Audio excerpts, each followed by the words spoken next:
Matthew chapter 26, verses 1 to 5. Short section, but very interesting. Jesus foretells his death. And the number that we will be featuring is number 3957, Pascha. And again, we will have the verbs highlighted in purple. It begins in verse 1, Ke ageneto ote eteleson oi sus pantus tus logus tutus. And it came to pass, when Jesus finished all these words, Ipe tis mathite savtu, he said to his disciples, Ivate oti meta theo emeris to Pascha genite. You know that after 2 days, the Pascha takes place. The Passover takes place. That's the word that we are going to be featuring in this video. In Wikipedia, it shows the derivative of the word Pascha. It says in Latin and Greek, the Christian celebration was and still is called Pascha, a word derived from the Aramaic Pascha in cognate to the Hebrew Pesach, and that's in Wikipedia. Now we have the rabbis translating the scriptures 300 years before Christ, and they're using the word Pascha for wherever the word, which is called in the Hebrew today, Pesach, appears. Now, Pesach today is a modern term for this word. As I mentioned in a video in the book of Joshua, introduction, the Hebrew is pronounced nowhere near what it was back in the days of the Bible was written. You can see that from the Greek scriptures because of the transliteration of people's names. Everybody's name, Jesus, is E, but yet we have the Yod in Hebrew, and everybody thinks it's a Yah, but it's not. It's E. It was always pronounced E. You can go into our video on Joshua introduction and see all about that. But basically, I'm mentioning this because the Passover was instituted in Egypt, and then after it was instituted, it called it Pesach in the Hebrew, and then when it was instituted in Egypt, it says in Genesis 12:11, and thus shall you eat it with your loins girded and the sandals on your feet and your staff in your hands, and you shall eat it with haste. It is the Passover of the Lord, the Pascha. In Leviticus 23:5, it says, in the first month, on the 14th day of the month, between the evenings is a Passover, a Pascha, to the Lord, or Pesach. Numbers 9:12, it says, they shall not leave behind any of him, that is the lamb, into the morning, and they shall not break a bone of his, according to the law of the Pascha. They shall observe it. Now the Jews, if you go to Wikipedia and you look under Pesach, nowhere, and it's a huge article, nowhere do they tie it into the Christian time of the Pascha. They ignore it like it never happened with the Christians as something completely different. But as we will see, it's not. It's the same exact thing. But seeing that they're not to break a bone, all these things happened with Jesus. They didn't break a bone of his body. The Jews don't want to tie it in together. They just don't. And so we as Christians are bringing out that it's the same thing. Deuteronomy 16:5, it says, you shall not be able to sacrifice a Passover in any of your cities which the Lord your God gives to you, but only in the place whichever the Lord your God should choose his name to be called upon there. Now the name was called upon in Jerusalem with the temple. The temple was destroyed. So the Jews today are not celebrating. They're celebrating in a city called Jerusalem today, but that name is not where God has put for the people to come to him. That's the city that they crucified our Lord and did horrible things, as we will see. So the Passover today is invalid as far as I can see with the Jews. They're not celebrating the true Pesach, Pascha, of God's way he set it out. But the Pascha was then first observed in Israel. I don't think they had a Pascha from when they left Egypt until they 40 years and came into Israel.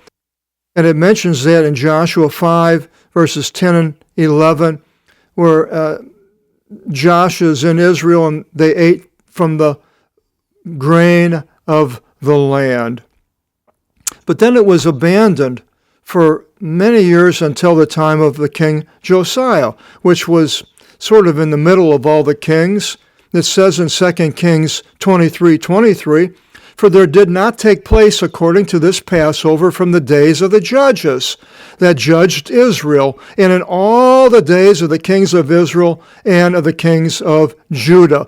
Israel did not obey the Passover for hundreds of years. This is mentioned in their own scriptures, but it was reinstituted after the Jews were taken to Babylon, returned with Ezra and Nehemiah. And in Ezra 6:21, it says, "And the sons of Israel ate the Passover, the ones coming forth from the resettlement." Now they couldn't have honored the Passover in the place where the Lord chose because he destroyed it, the temple in Jerusalem. And then there's going to be a future Passover in a city designed by God up, I believe, on Mount Meron, west of the Lake of Galilee, and that's in Ezekiel 45:1, where the Passover is mentioned happening again. Next, the Passover is mentioned in the Bible at the birth of Jesus in Luke 2:41, where it says, "And his parents went each year unto Jerusalem in the holiday of the Passover." And then in John 2:13, it says, "And the Passover of the Jews was near, and Jesus ascended unto Jerusalem." So this is a later time. We're not exactly sure when, but Jesus went to Jerusalem during the Passover, and then maybe the same Passover in John 2:23. And it says, "And he was in Jerusalem at the Passover in the holiday feast, and many believed in his name, viewing the signs which he did." Then we have the crucifixion, which is here in chapter 26, preparing for the crucifixion and the Passover of that time. And then next, in Acts 12:4, it says that Peter was imprisoned at a Passover, probably a next Passover after the crucifixion, I'm guessing. And then in 1 Corinthians 5:7, it tells us Christians what it's all about, where it says, "For indeed Christ, our Passover, was sacrificed for us." Jesus is our Passover. We are being freed from sin and allowed to go into the promised land, which is New Jerusalem, without having sin tied to us. Now we'll go to our text, and in verse 2, it continues then, "You know that after 2 days the Passover takes place. Ke o ios tu anthropou paradidote is to stavrothine."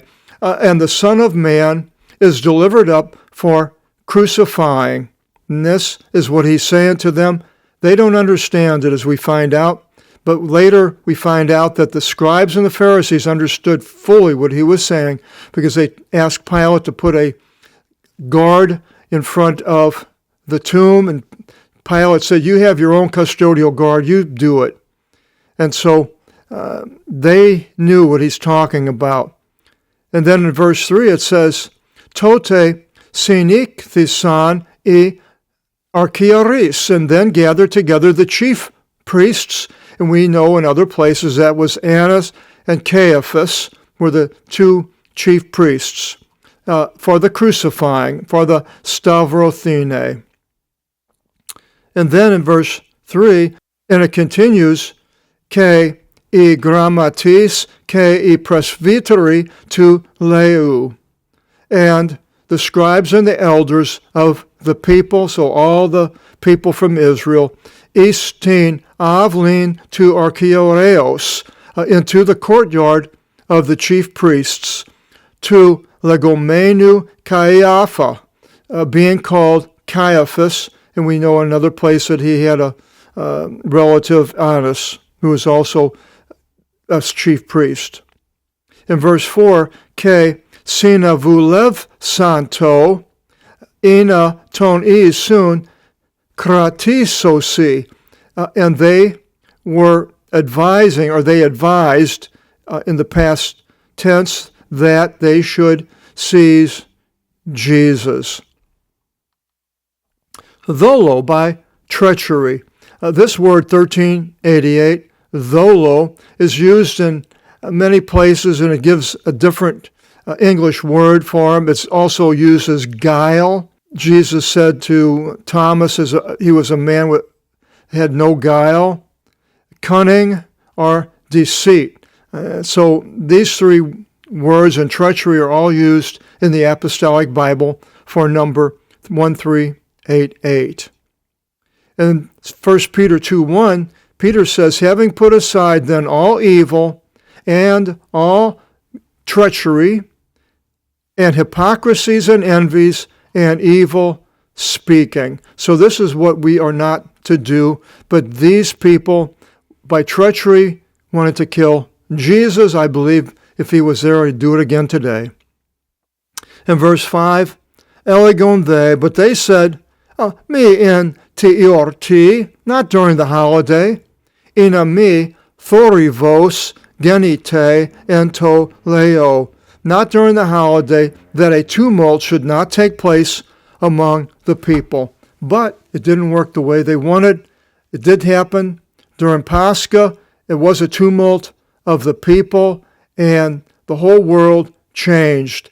At the crucifixion by the Jews of their God and Messiah and Deliverer, on purpose, putting the blood on them and their children in front of Pontius Pilate, and allowing us that are not Jews to accept Jesus Christ as our deliverer and to be delivered from sin and this world into New Jerusalem in a sinless state. This is what happened. It's the most important day, time, hour, minute, second of the history of the world. And Jesus right here is foretelling what's going to happen, and he's showing how much people hate him and hate the things of God, his Father. The next video, it says, a woman anoints Jesus.